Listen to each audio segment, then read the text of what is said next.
Hola muchachos, ¿qué tal? Buenos días. Aquí tienen el horario para hoy, jueves, el 13 de abril.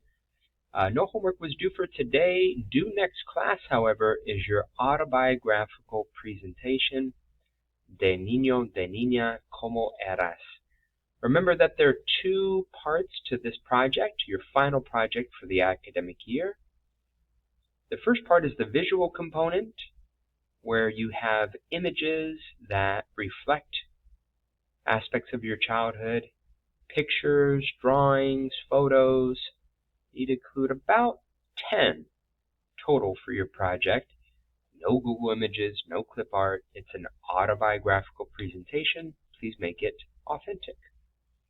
The visual component will also include your responses to the 5 questions outlined in the grading rubric and project description, which you can find here. So that's the first component, the visual, your written responses, and then the photos that you choose to accompany it. And then the second component is the oral presentation, the oral part, the narration, which you guys can do as an audio file and submit that separate from the visual component, or you could do as a video file where I'm seeing the visual component and then also hearing the oral part of your presentation. So remember to do both parts. Can't get full credit or any credit at all for that matter until I receive both portions for that project. That project is due next class. Also due next class is your peer interview activity, De Niño, de Niña, ¿Cómo eras? Daily objectives for today to continue our conversation about our childhood, to share what we used to be like when we were younger, what toys we used to like to play with, and describe things we like to do in our free time and with our families, to utilize that key vocabulary in an interpersonal setting with classmates. That's what you guys are going to do today, to share what you were like with one another. And then using the imperfect tense to describe habitual events in the past, to describe our childhood. So our warm-up for today is a fill-in-the-blank warm-up with the correct form of the verb provided in the imperfect. We'll go over the irregular verbs in the imperfect that we talked about last class on page 196. Lady Gaga yet again in the imperfect. I don't know if we'll be able to get to both exercises 16 and 18, or if at all, to be honest, for that matter, since we have the testing schedule and only have an hour together. But we most definitely will begin the peer interview activity, De Niño, de Niña, ¿Cómo eras?, where you're essentially sharing your responses with your partner. 2 different people that you'll do this interview activity with, and that is what's going to take up a bulk of our class today. So let's take a look at our warm-up first. For today's warm-up, number your paper 1 through 5 and indicate for each one the correct imperfect conjugation of the verb provided in parentheses. For example, llevar is the verb to take. Mi abuelo me llevaba al parque para jugar con los patos. My grandfather used to take me. So you can see how I conjugated the verb llevar in the él, ella, usted form, because I'm talking about him, right? My grandfather. So I'm going to use the él, ella, usted form, and that AR ending, like they use here for the example, the verb jugar, is what I'm going to use here, aba. And so that's how I get the correct answer, llevaba. Remove the AR and put your él, ella ending that matches the subject. Me is not the subject. Me, as we've talked about earlier, is an indirect object pronoun to indicate who is being taken, right? In this case, I am. Me llevaba. He used to take who? He used to take me. But my grandfather is the subject of this verb. Second example, mis amigos y yo. And I want to say we used to ride. The verb montar in the nosotros form would be montábamos. Mis amigos y yo montábamos en bici por nuestro barrio. All right, let's take a look at these 1 through 5. Number 1, mis amigos entre las clases. I want to say my friends used to play taca-taca. Taca-taca is table soccer or foosball. My friends, mis amigos, jugaban. Take off that AR, add aban since I'm talking about them, right? Mis amigos jugaban. Just like how it shows up here, since they're using the verb jugar there in the text as the example AR verb. Number 2, un estudiante blank los sandwiches durante el almuerzo. A student used to sell sandwiches during lunchtime. These are all memories of my time in school. Vender is to sell. We're talking about a student, so we're going to use the el, ella form, right? So we're talking about one student, and the ending for ER and IR verbs would be ia. So vender is going to change to vendía. Un estudiante vendía los sandwiches durante el almuerzo. Number 3, a little tricky because it has a reflexive verb that's being used. Portarse is to behave. Remember, when we conjugate reflexive verbs, we need to use what's called a reflexive pronoun. And those reflexive pronouns you can find on page 80. Me, te, se, nos, and se. So one of those reflexive pronouns is going to be used to begin your response for number 3. All right, so go ahead and knock out the rest of those. For your warm-up for today, we're going to do a quick review of page 196, those irregular verbs in the imperfect. And the good news is that there are only 3 of them, as we talked about last class. Ir, the verb to go, ser, the verb to be, and ver, the verb to watch. We watched the video last class, the Gramatica video tutorial, on both regular and irregular verbs in the imperfect. What we're going to do today is exercise 16.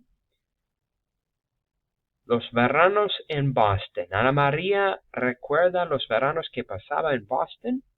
Completa su descripción con las formas apropiadas del imperfecto de los verbos ir, ser, y ver. So Ana María remembers the summers that she used to spend in Boston.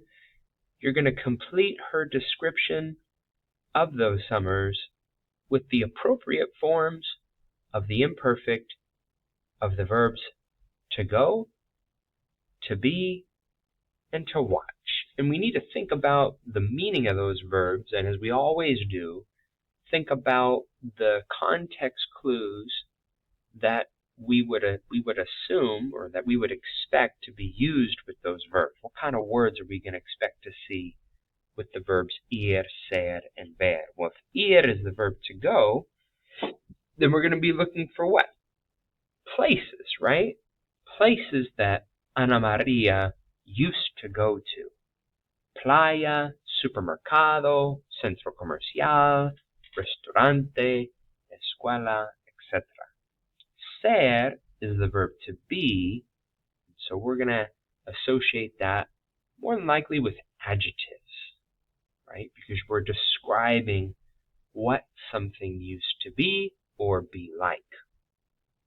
And then ver, the verb to watch, we would assume that it would be used with, well, things that we would watch, like games, for example, juegos, or películas, movies, or televisión, right? Television. So now that we have our context clues, we have an idea of what to expect. And I've actually done the first 3 for you. We'll do them together now.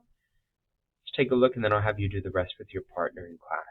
Cuando blank pequeña, me encantaban los veranos. When I was a little girl, I used to love the summers. Pequeña means little. It's an adjective. So we're going to use the verb ser.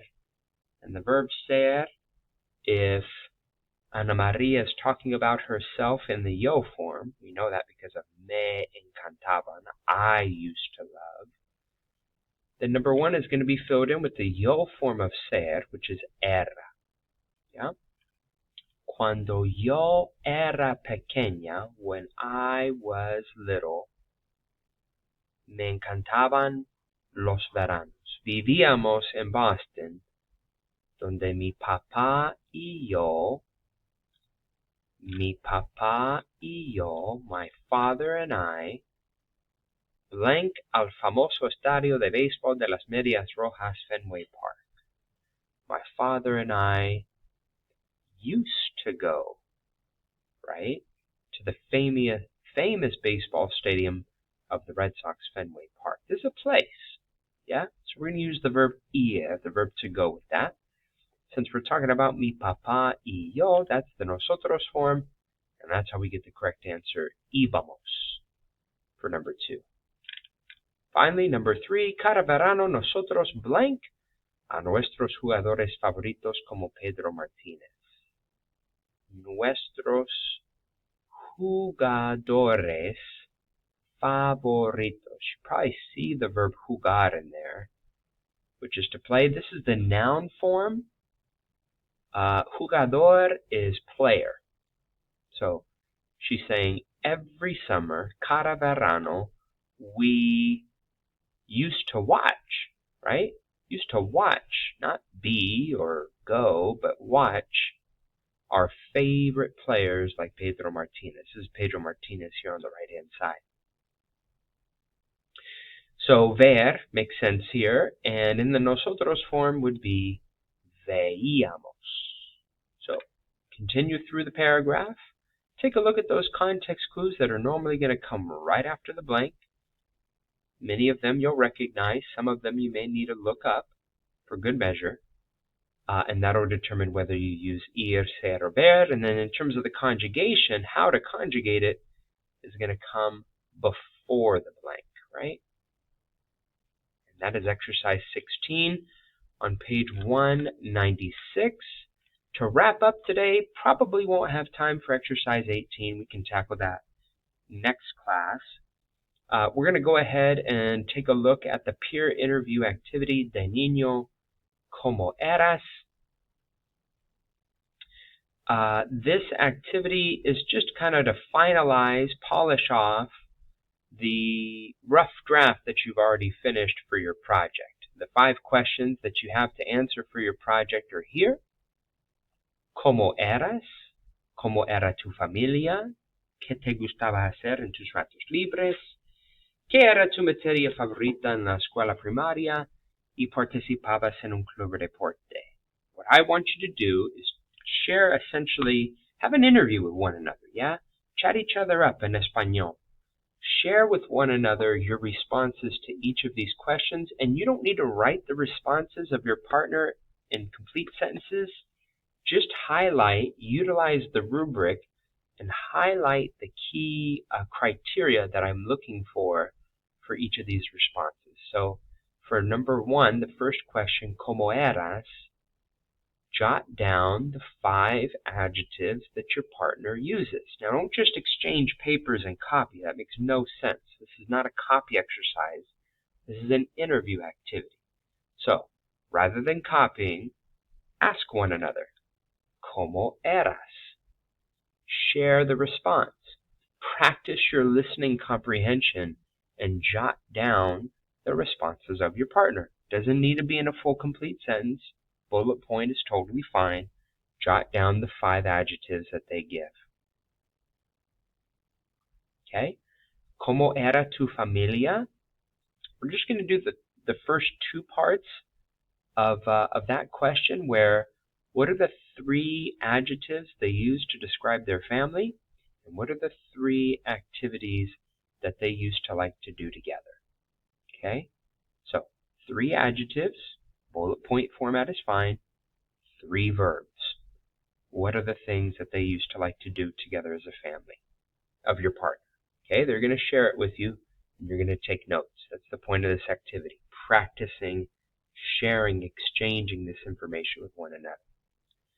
Number 3, ¿qué te gustaba hacer en tus ratos libres? What did you used to like to do in your free time?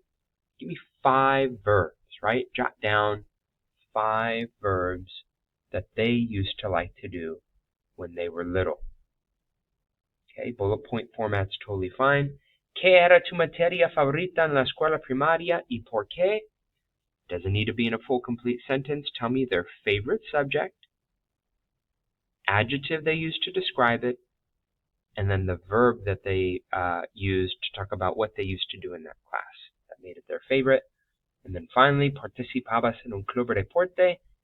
Just list for me, one or two activities that they used to partake in after school. And that's what you guys are going to turn in the same day as your autobiographical